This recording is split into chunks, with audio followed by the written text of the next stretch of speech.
നമ്മൾ കഴിഞ്ഞ വീഡിയോ എടുത്ത സമയത്ത് ഒന്ന് രണ്ട് കമൻസ് ഉണ്ടായിരുന്നു. ഒന്ന്, വേഗത കൂട്ടാൻ വേണ്ടി നമ്മൾ എന്താണ് ചെയ്യേണ്ടത്, അതൊരു കമൻ്റായിരുന്നു. പിന്നെ ഒരാൾക്കത് കണ്ടപ്പോൾ അത് ഒരു നാടകം പോലെ ഫീൽ ചെയ്തു. അപ്പോൾ ഞാൻ മനസ്സിലാക്കിയത് അദ്ദേഹത്തിന് ഒരു പക്ഷേ നാടകത്തെക്കുറിച്ച് പോലും അറിയില്ല. കാരണം നാടകം എന്ന് പറഞ്ഞാൽ ഒരുപാട് വർക്കുണ്ട്, നമുക്കറിയാമല്ലോ. അതിനകത്തൊരു സ്ക്രിപ്റ്റ് ഉണ്ട്, ഡയറക്ടർ വേണം, ഡയറക്റ്റ് ചെയ്യണം, നല്ല അഭിനേതാക്കൾ വേണം, ബാക്ക്ഗ്രൗണ്ട് മ്യൂസിക് വേണം, ലൈറ്റ്സ് വേണം, കർട്ടൻസ് വേണം, ഒരുപാട് ജോലി ചെയ്തിട്ടാണ് ഒരു നാടകം പോലും ഉണ്ടാക്കുന്നത്. അതേപോലെ തന്നെയാണ് അത് സ്റ്റേജിൽ കാണുമ്പോൾ നമുക്ക് തോന്നും അത് നാടകമാണെന്ന്. പക്ഷേ അതിൻ്റെ പുറകിൽ ഒരുപാട് കഷ്ടപ്പാടുകൾ നിറഞ്ഞതാണ് നാടകത്തിൻ്റെ ലൈഫ് എന്ന് പറയുന്നത്. എന്തുവാണെങ്കിലും ഇപ്പോൾ ഒരു സർക്കസ് ആണെങ്കിലും ഒക്കെ തന്നെ അങ്ങനെയാണ്. അപ്പോൾ നമ്മൾ സ്റ്റേജിൽ കാണുന്നതും പഠിപ്പിക്കുന്നതായിട്ട് ഒരുപാട് വ്യത്യാസമുണ്ട്. അങ്ങനെ ഉള്ള ഒരു വ്യത്യാസമാണ് ഈ പറയുന്ന ടീച്ചിങ്ങിലുള്ളത്. ഉദാഹരണം പറഞ്ഞാൽ നമുക്കിപ്പോൾ ഞാൻ പറയാറുണ്ട്, ഇപ്പോൾ നാടൻ പഠിക്കുന്ന ആൾക്കാർ ഒരുപാട് പേരുണ്ടാവും. പക്ഷെ അതിൽ തിയറി ബേസ്ഡ് ആയിട്ടുള്ള കാര്യങ്ങൾ ഉണ്ടാവില്ല. അപ്പം അല്ലാതെ പ്രാക്ടിക്കലായിട്ട് പഠിക്കുന്ന, ഇപ്പോൾ കരാത്തെ ഒക്കെ പഠിക്കുന്നവരുണ്ടാകുന്നവർ, അത് തിയറി എടുക്കുന്നവർ വളരെ കുറവാണ്. അപ്പോൾ ഇതിനകത്ത് നമ്മൾ പറയുന്ന കാര്യം വെച്ചാൽ ഫണ്ടമെൻ്റൽസ്, അതായത് സ്റ്റെപ്സുകൾ, അതുപോലെ തന്നെ നമ്മൾ മൂവ് ചെയ്യുന്ന രീതികൾ, ഈ ഫൗണ്ടേഷൻ കൃത്യം വരും. ഇപ്പോൾ കരാത്തിലൊക്കെ വളരെ ശ്രദ്ധിച്ചാണ് ഫൗണ്ടേഷൻ ഇടുന്നത്. കുങ്ഫൂലൊക്കെ വളരെ കൃത്യമായിട്ട് കളരിയിൽ കൊണ്ട് കറക്റ്റായിട്ട് ഫൗണ്ടേഷൻ കൊടുക്കുന്ന ഗുരുക്കന്മാരെ എനിക്കറിയാം. എല്ലാവരും അല്ല, എന്നാലും ആ ഫൗണ്ടേഷൻ എത്ര മാത്രം ശക്തമാണോ ആ ശക്തത അനുസരിച്ചായിരിക്കും തീർച്ചയായിട്ടും ഇതിൻ്റെ സ്പീഡ് എന്ന് പറയുന്നത് കണക്കാക്കുന്നത്. ഇപ്പോൾ നമുക്കിപ്പോൾ ഒരു കാര്യം മേളിൽ താഴേക്ക് ഇടണമെങ്കിൽ മെല്ലെ വിട്ട് കഴിഞ്ഞാൽ, ഡ്രോപ്പ് ചെയ്ത് കഴിഞ്ഞാൽ താഴേക്ക് വീഴും. നമ്മൾ എറിയുകയാണെങ്കിലോ അതിന് വേഗത കൂടും, ഇല്ലേ? അപ്പോൾ അതിങ്ങനെ ഓരോ സ്റ്റെപ്പ് ബൈ സ്റ്റെപ്പായിട്ടാണ് പഠിക്കേണ്ടത്. ബേസിക്കായുള്ള കാര്യങ്ങൾ നിങ്ങൾ മനസ്സിലാക്കിയിരിക്കേണ്ടത് ഈ പറയുന്ന ചെറിയ ചെറിയ ചുവടുകൾ, മറ്റു കാര്യങ്ങൾ ഇതിൽ നിന്ന് തന്നെയാണ് ഉണ്ടാവുന്നത്. നമ്മൾ വലിയ കാര്യങ്ങൾ ചെയ്യാൻ ഉപയോഗിക്കുന്ന പല കാര്യങ്ങളും ചെറിയ കാര്യങ്ങളിലൂടെ ആയിരിക്കും. ഉദാഹരണം പറഞ്ഞാൽ നിങ്ങൾ കാണുന്ന ഒരു വലിയ, ഇപ്പോൾ ഒരു ആനയെ അപ്രത്യക്ഷമാക്കുന്ന ഒരു മാജിക് എന്ന് കൂട്ടിക്ക്, അതിൻ്റെ സീക്രട്ട് വളരെ ചെറുതായിരിക്കും, എന്നാൽ നമ്മൾ കാണുമ്പോൾ അത് വലുതായിട്ട് തോന്നും. എന്ന് പറഞ്ഞ പോലെ തന്നെ ബേസിക്കായിട്ട് നമ്മൾ ചെയ്യുന്ന കാര്യങ്ങളിലാണ് സ്പീഡ് ഇരിക്കുന്നത്. അതെങ്ങനെയാണെന്നൊക്കെ നമ്മൾ ഇതിനകത്ത് വിശദീകരിച്ച് തരാം. അതിൽ ഈ കരത്തിലൊരു ഇതുണ്ട്, ഷുഹാരി എന്ന് പറഞ്ഞൊരു ടെക്നിക്കുണ്ട്. ഷുഹാരി, ഷുഹാരി, SHUHARI, അങ്ങനെ 3 ഡിവിഷൻ ഉണ്ട്. ഷൂ എന്ന് വെച്ച് കഴിഞ്ഞാൽ ബേസിക് കൺസെപ്റ്റുകൾ ഗുരു അവർ സെൻസൈ പറഞ്ഞു തരുന്ന മെത്തേഡാണ് ഷൂ. അപ്പോൾ നമുക്കത് ബേസിക്, ഇപ്പോൾ നമ്മൾ ഷൂ ഇടുന്ന അങ്ങനെ ചിന്തിച്ച് നോക്കി, ഒരു ഷൂ ഇട്ട് നടക്കാൻ പോകുന്നതിന് മുമ്പ് ഷൂ ഇടുക, അത് തന്നെ ഷൂ എന്ന് വെറുതെ ചിന്തിക്കാം.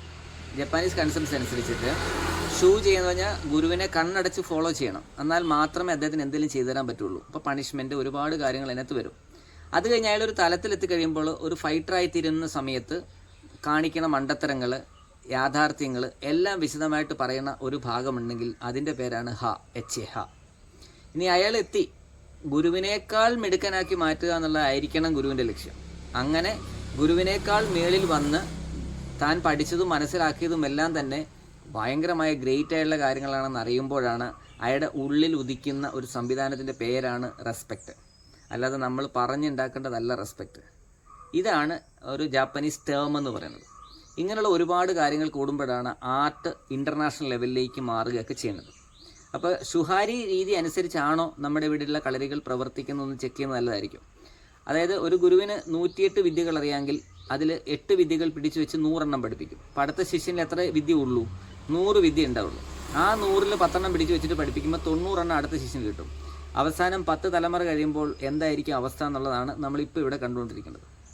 അപ്പോൾ അതുകൊണ്ട് പഠിക്കാൻ റെഡിയായി വരുന്നവർ, യൂട്യൂബിലൂടെ പഠിക്കുന്ന കാര്യമല്ല ഞാൻ പറയുന്നത്, നേരിട്ട് പഠിക്കാൻ വരുന്നവരെ എന്ത് പഠിപ്പിക്കണമെന്നും യൂട്യൂബിലൂടെ എന്ത് പഠിപ്പിക്കണമെന്നും എന്ത് ആവശ്യങ്ങൾ എന്ത് ലക്ഷ്യം വെച്ചാണ് ഉന്നയിക്കുന്നത് നമുക്കറിയില്ല.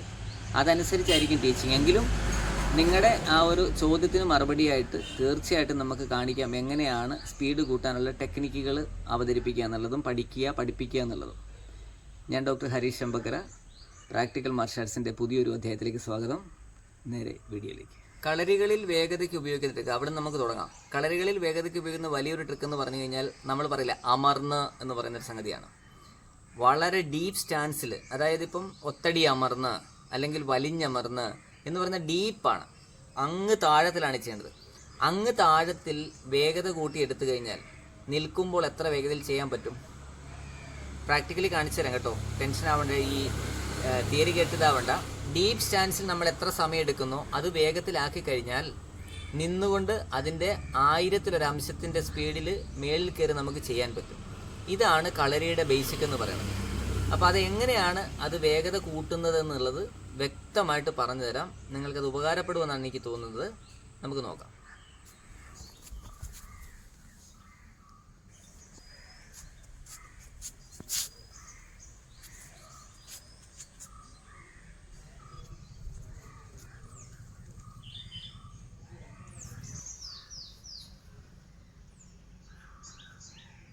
ഇപ്പം നിങ്ങൾ കണ്ടത് വലിഞ്ഞമർന്നെന്ന് പറയുന്നതിൽ നിന്നിട്ട് നമ്മളൊരു ഫൈറ്റിംഗ് സ്റ്റാൻസിലേക്ക് വരുന്നതാണ് കണ്ടത്.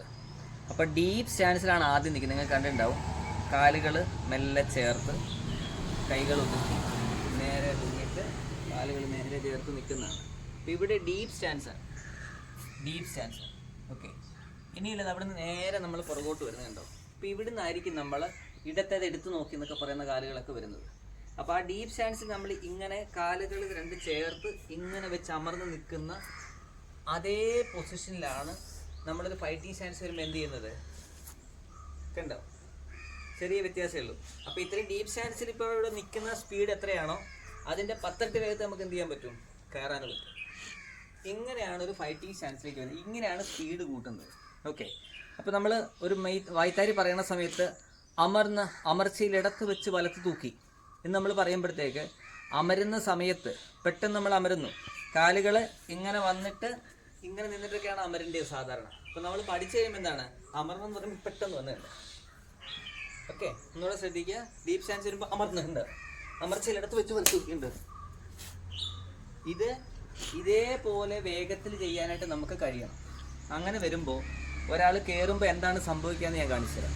നേരെ പിടിക്കും. അപ്പം ഡീപ്പ് സ്റ്റാൻസിൽ നിന്നിട്ട് ഫൈറ്റിംഗ് സ്റ്റാൻസിലേക്ക് വരുമ്പോൾ ഉണ്ടാകുന്ന വ്യത്യാസം നോക്കണം. അപ്പോൾ ഇവിടെ നിന്ന് ഒരാൾ അടിക്കുന്ന സമയത്ത് അടി വരുന്ന ഭാഗം ഇങ്ങനെയാണ് വരുന്നുണ്ടോ.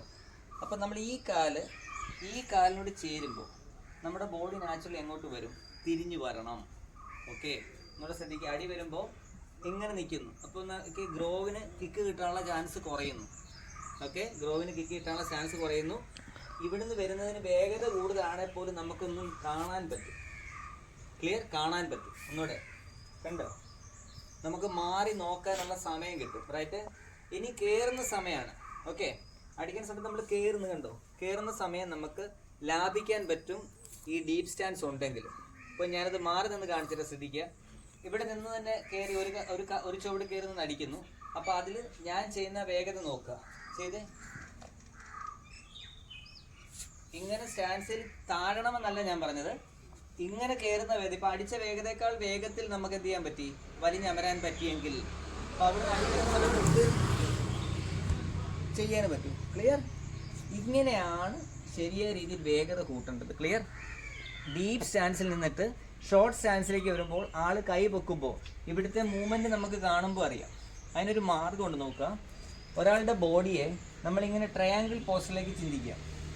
ഓക്കെ, ട്രയാങ്കിൾ സങ്കല്പിക്കുക. ഇങ്ങനെ ലൈൻ ഉണ്ടെങ്കിൽ ഇവിടെ ഇങ്ങനെ ചെരിയുമ്പോൾ എന്ത് പറ്റി, ഈ ട്രയാങ്കിൾ ചെരിഞ്ഞു. മനസ്സിലായോ? ഇവിടെ ഈ ട്രയാങ്കിൾ ചെരിയുമ്പോൾ നമുക്ക് മനസ്സിലായി ഈ ട്രയാങ്കിൾ ചെരിഞ്ഞു. അപ്പോൾ അവിടെ നിന്നാണ് അറ്റാക്ക് വരിക എന്ന് നമുക്ക് കൃത്യമായിട്ട് മനസ്സിലാക്കി എടുക്കാൻ പറ്റും. വ്യക്തമായി പിടികിട്ടിയോ? ഇപ്പോൾ ഇവിടെ നിന്ന് ഒരു പഞ്ച് ഇങ്ങോട്ട് വരിക, പഞ്ച് നേരെ കയറി ചെയ്ത് കയ്യിൽ കാല് കയറി ചെയ്ത് കണ്ടോ. അപ്പോൾ ഏത് ഭാഗമാണ് മൂവ് ചെയ്ത് നോക്കി, മൂവ് കൃത്യമായിട്ട് മനസ്സിലായി. അപ്പോൾ നേരെ തിരിച്ച് നിൽക്കുക. ഇങ്ങനെ നിൽക്കുമ്പോൾ ഒരു പഞ്ച് വരുമ്പോൾ നമുക്ക് അറിയണ്ടോ. ക്ലിയർ, ഇത് ആദ്യം നമുക്ക് സെൻസ് ചെയ്യാൻ പറ്റണം. അതായത് എതിരാളി എപ്പോൾ മൂവ് ചെയ്യുമെന്നുള്ളത് നമുക്ക് സെൻസ് ചെയ്യാൻ പറ്റണം. നമ്പർ 1. നമ്പർ 2 എന്ന് വെച്ചാൽ മൂവ് ചെയ്യുന്ന സമയത്ത് നോക്കി, മൂവ് ചെയ്ത് ഇവിടെ എന്താണ് സംഭവിക്കുന്നത്, കാല് മൂവ് ചെയ്യാതെ മുന്നോട്ട് കയറാൻ പറ്റില്ല എന്നുള്ളതാണ്. ഓക്കെ, പഞ്ച് മീ ഇപ്പൊ മനസ്സിലായോ? അതായത് നമ്മൾ പഠിച്ചത് വെച്ചിട്ട് ഒരു പഞ്ചിനെതിരെ ബ്ലോക്ക് ചെയ്യണം നിർബന്ധമില്ല. കാരണം കാല് വരുന്ന സമയത്ത് പഞ്ച് ചെയ്തു, നമ്മളിവിടെ വെച്ചു, കൈ എത്തില്ല, ഇവിടെ നമ്മൾ ഫ്രീ ആണ്. കണ്ടോ, കൈ എത്തില്ല, കാല് കൊണ്ട് നമുക്ക് ക്ലോസ് ചെയ്യാൻ പറ്റും. അപ്പോൾ ഇത് സമയത്ത് വരണമെങ്കിൽ നമ്മളീ പറഞ്ഞ അമർച്ചയിൽ ഇടത്ത് വച്ച് വലത്ത് തൂക്കി എന്നൊക്കെ പറഞ്ഞ് പെട്ടെന്ന് വരണം. അതിലാണ് ഇതിൻ്റെ വേഗത ഇരിക്കുന്നത്. അപ്പോൾ പെട്ടെന്ന് ആൾ വന്ന് നമ്മൾ ക്ലോസ് ചെയ്ത് കണ്ടോ, ഇവിടുന്ന് വരാനായിട്ട് പറ്റില്ല. ക്ലിയർ? അപ്പോൾ ആഞ്ഞൊരു ചവിട്ടാണ് അല്ലെങ്കിൽ നല്ലൊരു കിക്കാണ് ചെയ്യുന്നതെങ്കിൽ ആളിൻ്റെ കാലൊടിയും, അതിന് ശേഷം നമ്മൾ ബ്ലോക്ക് ചെയ്താൽ മതി. അപ്പോൾ വേഗത്തിൽ കയറാനും ഇറങ്ങാനും ഒക്കെ പഠിപ്പിക്കുന്നതിന് ഒരുപാട് ട്രിക്കുകൾ നമ്മൾ ചെയ്യാറുണ്ട്. ഉദാഹരണം പറഞ്ഞാൽ, ഞങ്ങൾ അവിടെ നിന്ന് നടന്നു വരുമ്പോൾ പെട്ടെന്ന് അടി വന്നു, നമ്മൾ കയറി ആ ഒരു മൂവ് ഒന്നുകൂടെ ശ്രദ്ധിക്കുക, കാണിച്ചു തരാം. ഇപ്പോൾ 2 പേര് നമ്മളിപ്പോൾ റോഡിലൂടെ നടക്കുന്ന സമയത്ത് അടി വരുന്നുണ്ട്.